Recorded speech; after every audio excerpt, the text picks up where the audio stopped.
দেশের প্রখ্যাত অভিনেতা আবুল হায়াত নির্মাণেও দেখা যায় তাকে। বর্তমানে অভিনয় এবং পরিচালনা দুটো কাজ নিয়ে ব্যস্ত সময় কাটাচ্ছেন বলে জানিয়েছেন তিনি। গত 2 মাসে তিনি অভিনয় করেছেন বিটিভির প্রযোজনায় 3 পুরুষের গল্প, হাসিব হোসেন রাখির পরিচালনায় চলো হারিয়ে যাই, বিটিভির চট্টগ্রাম কেন্দ্রের জন্য নির্মিত রঞ্জিত গোধূলি, আক্তার ফেরদৌস রানার পরিচালনায় পাতক, ভিকি জাহেদের নির্দেশনায় আবুল হায়াত সিন্দুক নাটকে।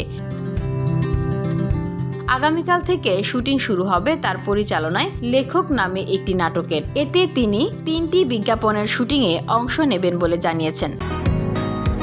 বসুন্ধরা, উত্তরা, বনশ্রী, কুড়িল ও বাড্ডা সহ রাজধানীর বিভিন্ন স্থানে অভিজাত ও অত্যাধুনিক মানের ফ্ল্যাট কেনার এক নির্ভরযোগ্য প্রতিষ্ঠান প্লেজেন্ট প্রপার্টিজ লিমিটেড। তাই আপনার স্বপ্নের আবাসনের জন্য আজই যোগাযোগ করুন। Pleasant Properties Limited, where destiny matches eventually.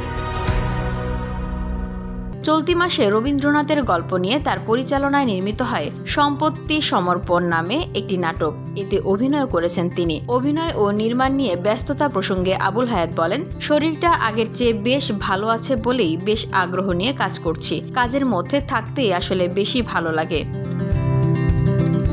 VOD Bangla news desk.